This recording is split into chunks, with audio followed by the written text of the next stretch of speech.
welcome again to the channel, Life with Jennifer JM, and I am your girl, Auntie Jen. Oh, yes.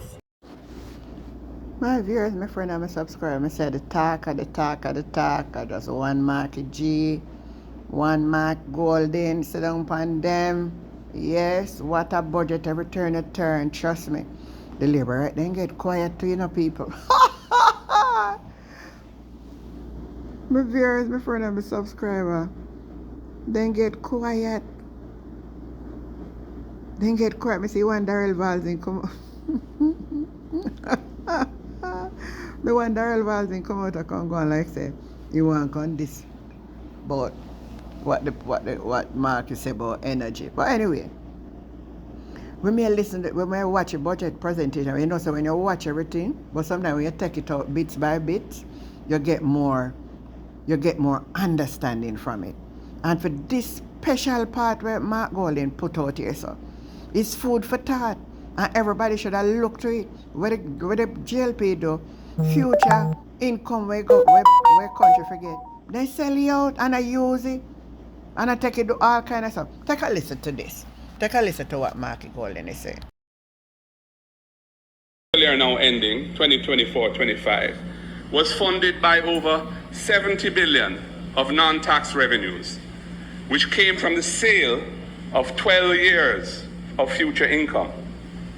That meant that what is to be earned over 12 years from Jamaica's future revenues from the Norman Manley International Airport was sold, and sold so that that money could be spent now. How was the money used? To finance various recurrent expenses, a one-time so-called reverse income tax credit, 1 year of some other tax relief that is going to be an ongoing annual cost to the budget, and some other expenditures. None of these will have a lasting beneficial impact on the future of this country. Mr. Speaker, recurrent expenditures ought properly to be funded from revenues generated in the year in which those expenditures are incurred, not by selling off future income and leaving the cupboard empty for years to come. Mr. Speaker, not one school, not one hospital, not one water reservoir, no other lasting national asset has been built with those funds. Nothing that will deliver solid benefits to the country throughout those 12 years when the income has been disposed of. And Mr. Speaker, when you add to that the 9 billion expected from the sale of the government's remaining shares in Trans-Jamaican Highway, the highway which we built, it looks, sounds and smells like running with it to me. Yes. And there is more of this planned for this coming fiscal year. The revenue estimates for 2025-26, the coming year, have $139.8 billion of non-tax revenues, including financial distributions of $66.2 billion. I inquired of the Ministry of Finance as to the composition of the $66.2 billion of financial distributions. And I was told that, and I quote, the major sources are the National Housing Trust and the monetization of contractual cash flows. Well, Mr. Speaker, we know that the government is still taking the $11.4 billion out of the National Housing Trust each year. And this is despite the current Prime Minister, when he was opposition leader, committing in 2013 to amend the law and ring-fence the funds for its primary purpose. Do you recall that, Mr. Prime Minister? Let me remind you of your words. In an All Angles interview in 2013, you were asked, is it your belief in principle that the funds of the National Housing Trust should be ring-fenced exclusively for the benefit of NHT contributors? And Mr. Prime Minister, you answered saying, it should be ring-fenced to use for the objects and purposes of the legislation. Well, that never happened, and you're still taking it to fund the annual budget of the country. Mr. Speaker, if 11.4 billion of 66.2 billion is being taken from the NHT, then the other 54.8 billion must be from the so-called monetization of cash flows. I inquired further of the Ministry of Finance, and it has been confirmed that another large sale of future income is to take place in the coming year. However, despite my asking, no further details have been provided.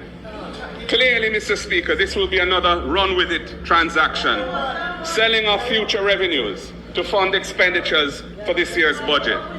In other words, further emptying the cupboard in the coming years with nothing lasting to show for it. This is not sound fiscal management.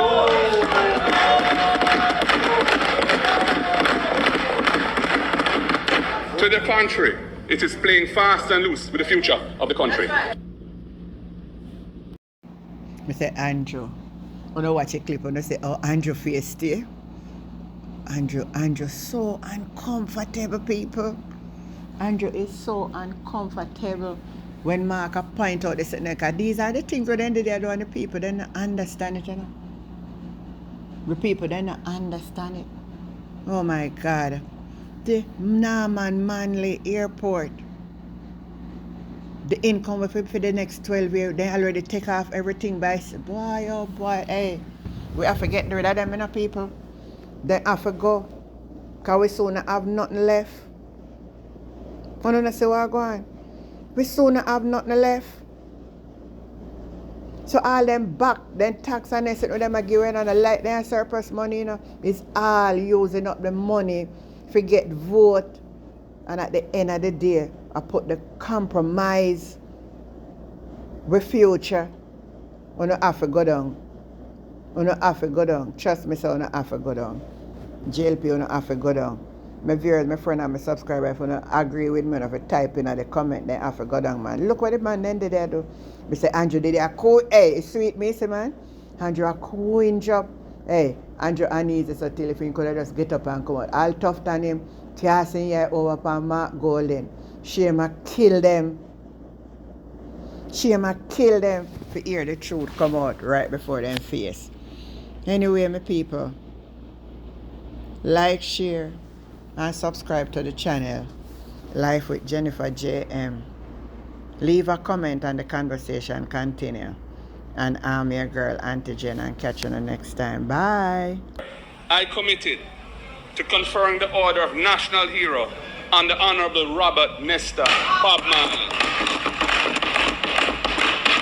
This will be a priority action when we form government. That's right. The year in which we celebrate the 80th year of his birth. Yeah, that's right. As we cement that spirit of one love in Jamaica, we will also commemorate the significance of Fiwi language in our expressions and identity. We will also confer the Order of National Hero on the Honorable Louise Bennett Coverley, Miss Lou, making her Jamaica's second female national heroine. Time come for Bob Marley. Time come for Miss Lou. Mr. Speaker,